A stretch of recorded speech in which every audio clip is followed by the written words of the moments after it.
Buhay Lakwatsa.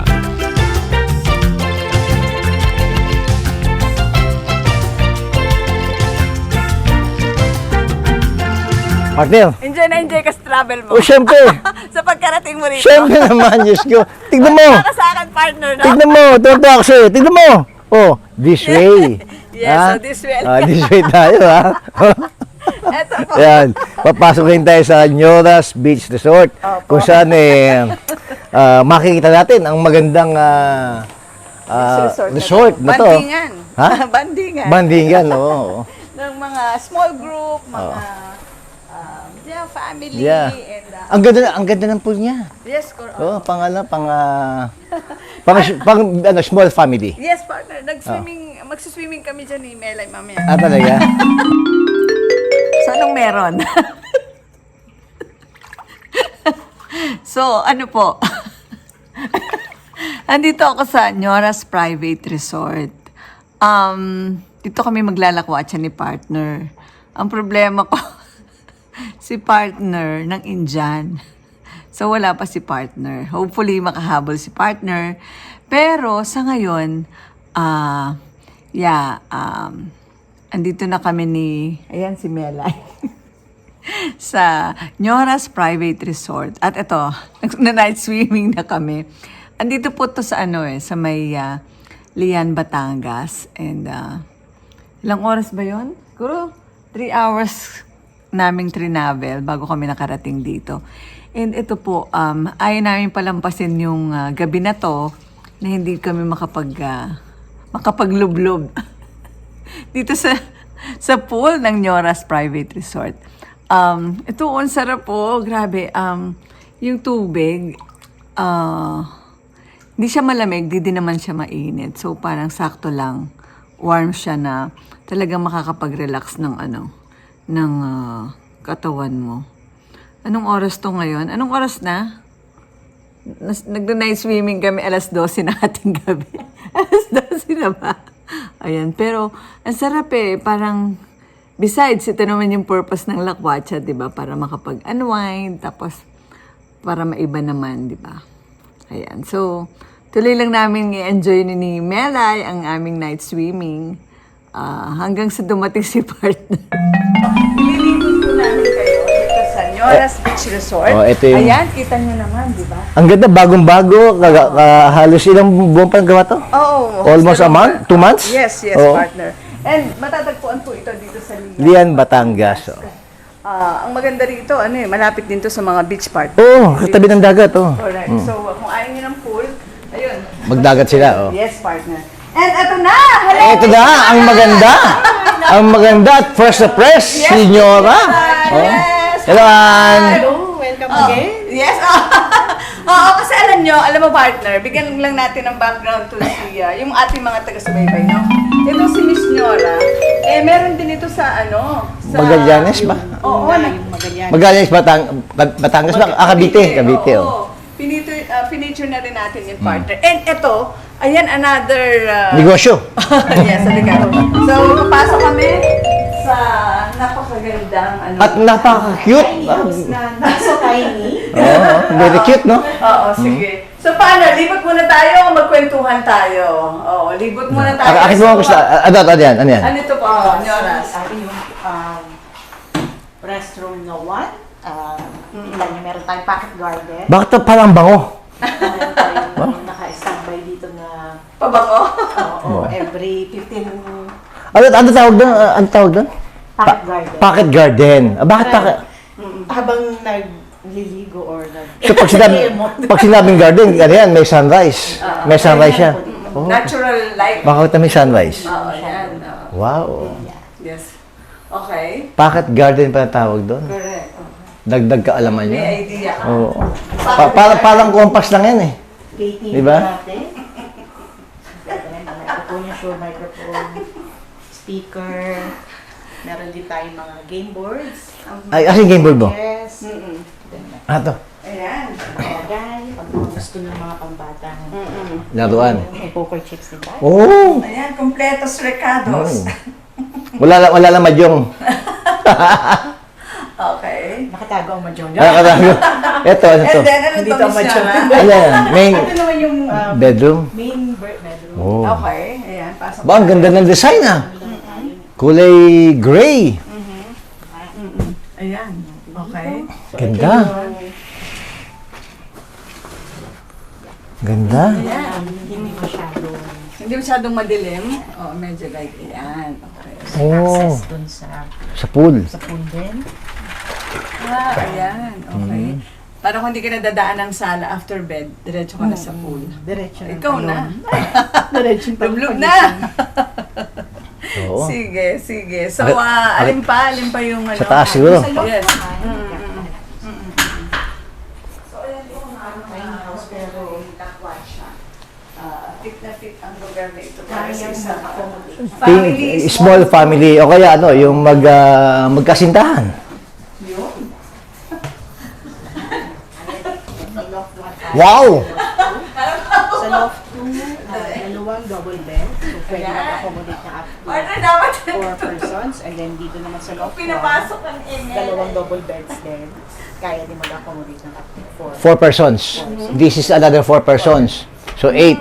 Yung bedroom, master bedroom, Size bed, so kaya ng tatlo. 3. So 11 persons. Oh. Pero 10 lang talaga yun. So 8 to 10 yung 8 to 10 persons. Oh, capacity. Ganda na, very cute, no? Oo, ang ganda ng pagkakagawa, partner, na maximize talaga yung Space. space, no? Parang kala mo ko konti accommodate, pero pwede yung ano. Ang tingin ko dito, attic eh. Okay. Di ba? Na parang attic siya, no? attic style. Oo. Nabubuksan din yun for ano. So, mas maganda. Ayan. Mas magandang view. Ayan pa. Yan. Kaya ano, Nyoras, yung aircon ba nito, aabot dito sa ano? Abot naman po. Mm. Oo, ayan. Ang Hanggang ganda baba. naman. Medyo Ganda. mataas. Okay. Ayan. Ito pang bata, no? Ito pang matanda. Ayan na. Abot naman na aircon papunta rito, partner. Ayan. Ang cute naman. Cute, di no? ba? Ayan. Kailan nagsimula to? Mga construction? Construction nito kasi medyo matagal po ang permits. Siyempre we have to follow din yung mga Oo, permits. Oh. permits nila. So nag-start kami December 2022. Okay. Pero officially nag-start ng February 2023. Feb, March, Tapos April. kami ng February din. 2 months. 2024. So 1 year. 1 year, 2023. Ah, 1 year, no? Okay. Oo. Ayan. Sige, punta tayo dun, partner. Ikot pa tayo dun sa may bandang baba. Doon tayo makipagkwentuhan ng tuloy-tuloy kay Miss Nyora. Kasi alam ko, dito sa ating makikipagkwentuhan kay Miss Nyora, maraming mai-inspire Marami tayong mapupulot. na ating mga kababayan, di ba? Oo, kasi ito si Miss Nyora. Yun nga po dati namin siya nakausap dun sa kanyang private resort sa may Magallanes, Cavite. And of course, meron din siya sa likod na labas yung Pool. billiard. Poolside. Pool. Pool tawag dyan, di billiard. Parang billiard din siya. Pero ang tawag niya pool. Oh. Sige, dito na lang ako, partner. Okay. Kwentuhan tayo. Hindi daw pwede ako ron. Sige. So, ayan na, partner. Yeah, Oo. ano ba naga first name mo? Nyora o Ann? Mary Ann. Mary Ann. Oh, Oh. kasi you remember yung Nyora, kasi lagi siya nakahat, tapos talaga namang Nyora. Oo, si Ah. Nyora, dahil talagang Nyora, ang Nyora. rags to riches na kwento yung isi-share sa atin ni Nyora. Mary Ann, ikwento mo nga sa amin yung humble beginning mo. Oo. Kasi may mga kababayan tayo na yung una nating episode na ikwento mo yung bahagya. Pero again, may bago tayong mga taga-subaybay no? Kwentuhan mo nga kami kasi parang na-curious kami doon. Parang plano mo yata magtayo ng private resort sa bawat lugar Baka sana, manalo tayo ng lot. Sige. So, kwentuhan mo nga kami. Bakit may ganyan kang drive o motivation? Nung bata kasi kami, laki kasi kami sa hirap din. And, What do you mean hirap? Mahirap. Squatter, ganun. Tumira kami sa squatter. Oo. So parang 5 years old ako noon. Nag-start kami na palipat-lipat ng bahay. Yung kinukwento ko nga kanina, parang kung bibilangin natin, more than 20 na bahay na yun. Nalipatan niyo? Nalipatan namin. Oo. Meron pa yung, parang araw lang yung pagitan, tapos lipat ulit. So palipat-lipat kami. Talaga? Okay. Di ba, ng 80s, di ba, di pa uso yung mga mga video games, wala pa tayong mga mobile, wala pang mga, any gadgets. Ang laruan pa natin, di ba lahat mga paper dolls, yan, mga cutouts, gano'n, Barbie dolls, yung gano'n, wala kaming gano'n. So, ang ginagawa ko, yung mga magazine, so meron ako nakikita, kina-cutout ko na, ay bahay, yung ganyan. Tapos, nilalagay ko siya sa envelope. Vision board pala siya, yun pala nag-start yung vision board. Yung mga sasakyan, yung ganyan. Tapos pag lalaruin ko siya, ilalagay ko siya sa isang tabi. Tapos mag-i-imagine ako na ito yung bahay namin, ito yung sasakyan, yung ganyan. Talaga? Talaga? Okay, and then, paano mo na, ano yung sumunod na step doon? Ay, parang... Kasi kung may nanonood, ganun lang palang gagawin eh. So, Hindi, yung kanya, hindi. Ang vision board pala. Yung kanya, pangarap niya yun. Okay, So, the next Kasi wala man laruan na pwedeng pambili, no? okay. Ini-imagine mo na lang yun. Mm. Nariyan. So, gano'ng kahaba yung struggles nyo? Yung... matagal din hanggang college. Yung gusto ko talaga kasi maging architect. Kasi gusto ko yung mga design ng bahay. Nagdo-drawing kasi ako nung bata ako. 6 years old ako start ako mag-paint, yung mga ganyan. Parang talent na talaga siya. Sumasali ako sa mga contests. Yan. Kaya gusto ko noon sana, nung college na ako, gusto ko sana fine arts, advertising, or architect naman. Pero kasi mahal.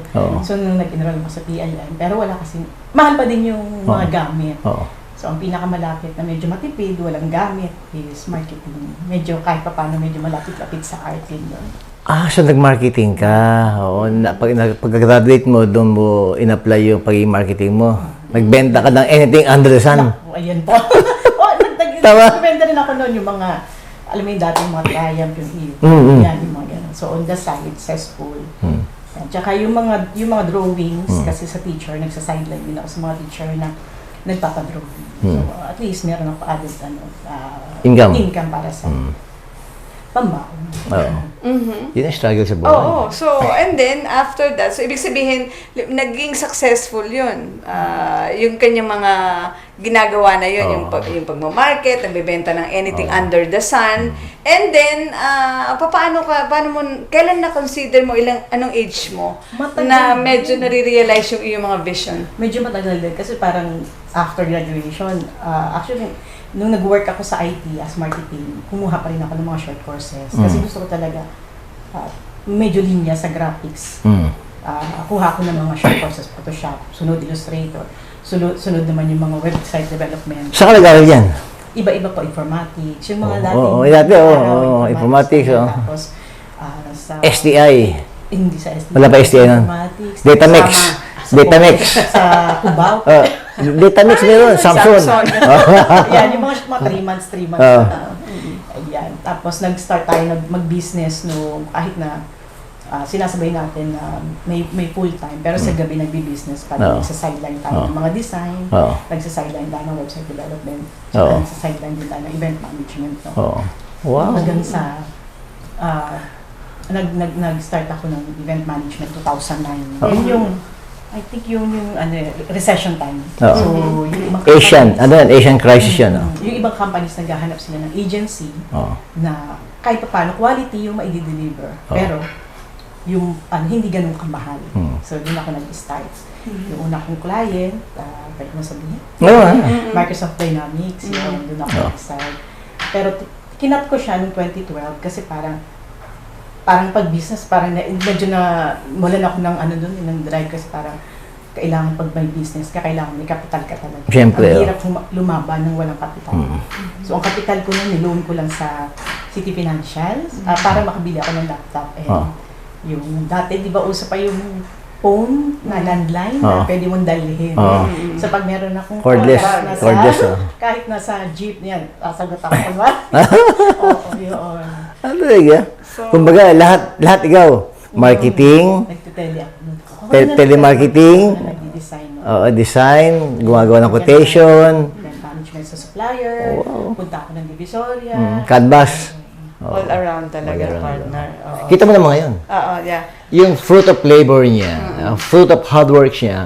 Na-harvest niya na ngayon. Hina-harvest niya ngayon. Meron siyang dalawang, ganito, resort, di ba? Dalawa ng resort nga yun. So, ibig sabihin, sabi mo wala kayong mga bahay, no? Kaya ito, ganito yung gusto mo, magkaroon ng mga private resort na pwede mo rin naman tirhan soon kung halimbawang magre-retire ka na talaga. At the same time, kumikita din. Kasi pag yung bahay mo lang, parang, unang-una kasi dapat talaga bahay lang namin. Pero naisip ko, sabi ko, malaki maintenance.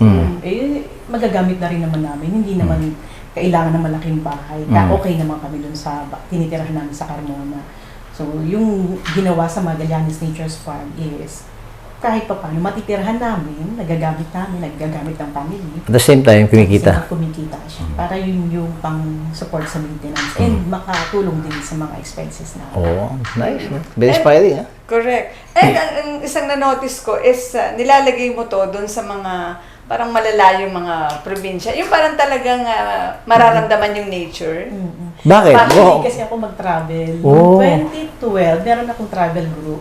Spice Travel ang tawag. So, hello, Judge Tiger. Judge ako ngayon. And si Ate Tara. So, si Ate Tara at si Judge Tiger. Sila yung kasakasama ko sa mga galaan. Weekly, meron kami pinupuntahan mula Apari hanggang Hulo. Oh, baylan. Yung mga liblib yan, yung mga hindi pa masyadong pinupuntahan. Gusto ko kasi nature. Gusto ko mag-travel din. At the same time, syempre, negosyante tayo mag-isip. So, naisip, nag-organize din naman ako mga team building. Yun na lang, siguro, baka pwede. Maisama natin sa... Ma-incorporate mo. Sa mga events management. Mayroon namang siyang halong ganun. Travel. So, yun. And, so, yun na yun. Pinagsama-sama mo sa isang location yung mga gusto mo, no? Ang galing, no? And then ngayon, how's the business doing? Okay naman. Pero kasi sa amin, hindi namin yung talagang fully book. Kasi para, syempre, ma-maintain natin yung quality. And maganda rin yung ma-provide na service. So, usually, yung ginagawa namin, tinetest lang talaga muna namin. Hindi naman maiiwasan na, syempre, hindi naman tayo perfect. Lahat naman ng business, hindi naman talaga perfect. Yeah. May ma-encounter talaga tayong problems. Normal lang yung kahit naman sa ibang business. Mahirap din ang mga resort business, pero syempre, customer service kasi doon. So, lahat naman ng client facing, medyo mahirap din talaga i-manage. At saka iba-iba yung tao na makakasalamuhan natin. Pero, anong pagkakaiba dun sa mga private resort na ginagawa mo compared to other private resort? Yung sa amin, kasi ang gusto ko,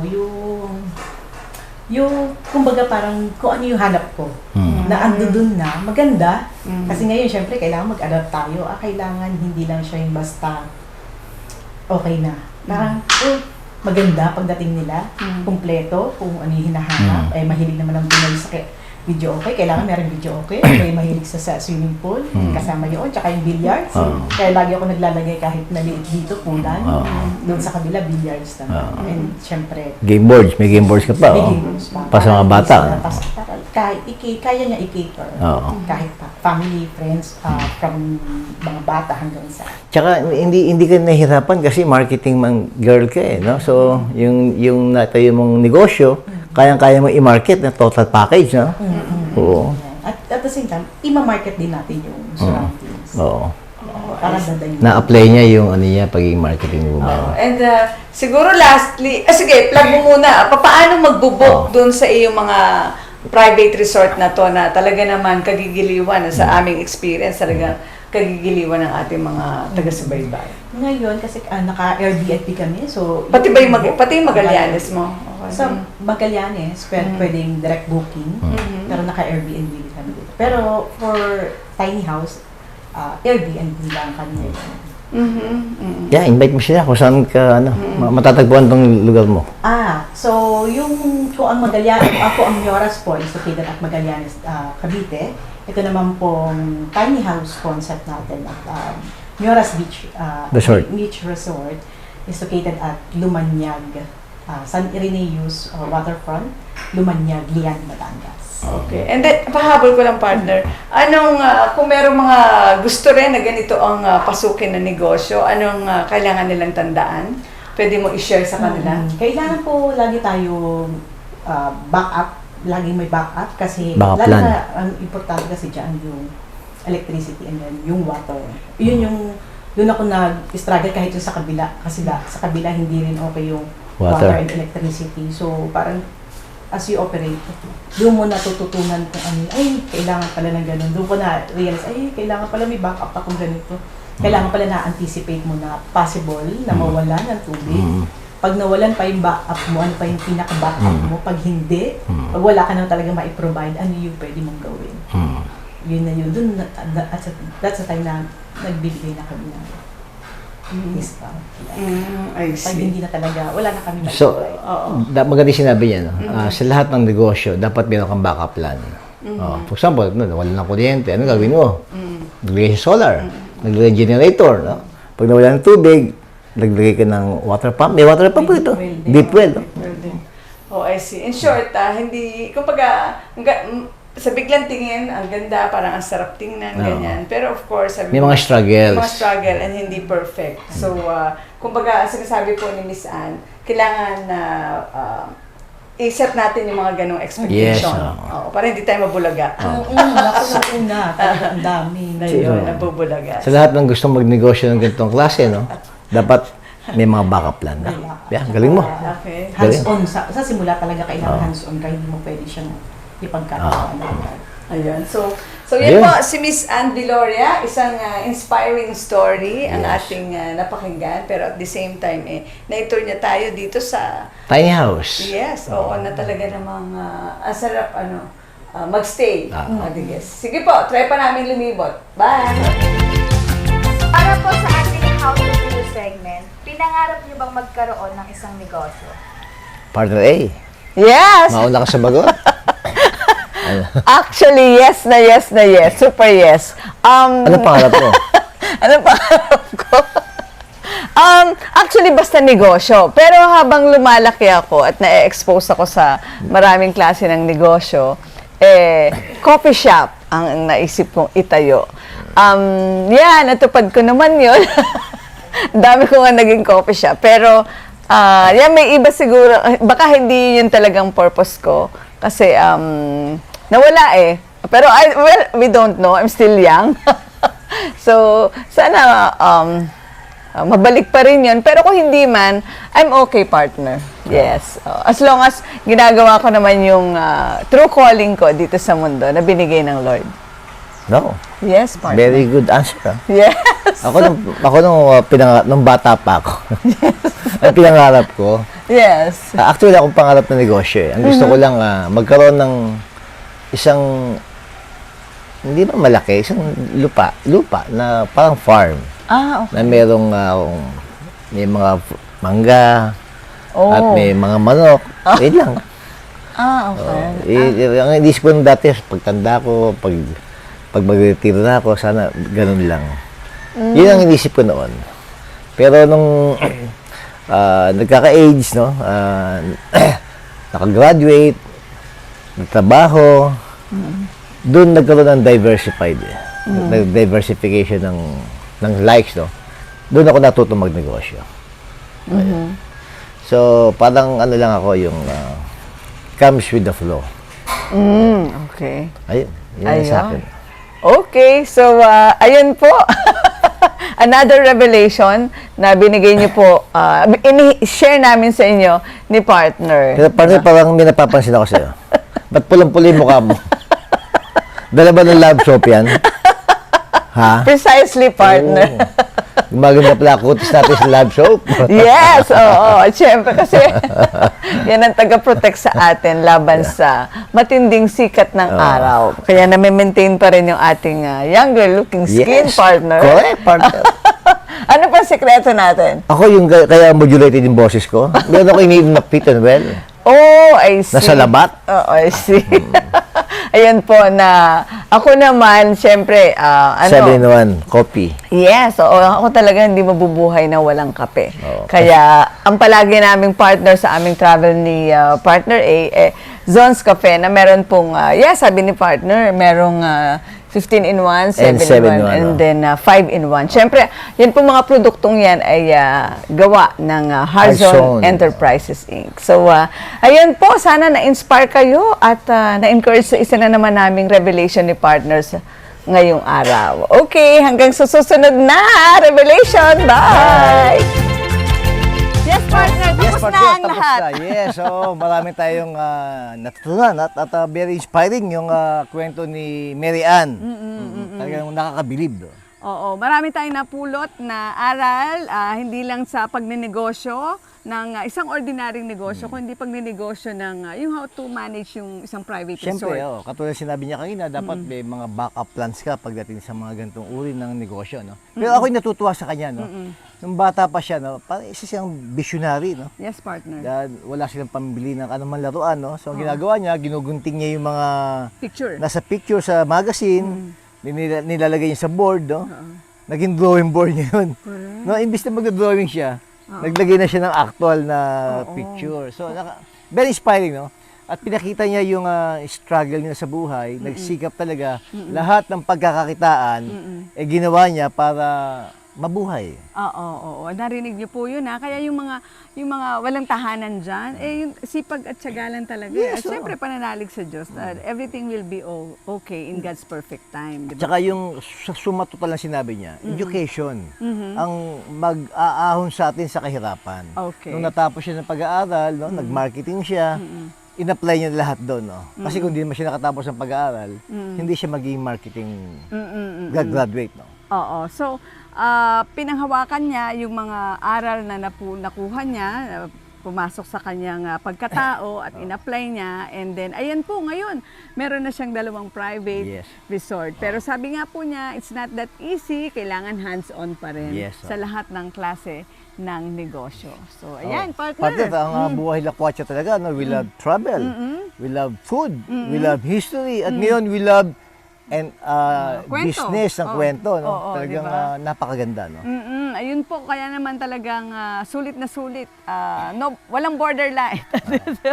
Unlimited ang pwede niyo pong mapulot, mapakinabangan sa bawat lakwatsa na amin pong ginagawa ni Partner Arnold kahit saan man pong dako ng Pilipinas. Talagang ang Pilipinas, so there's a lot more to see.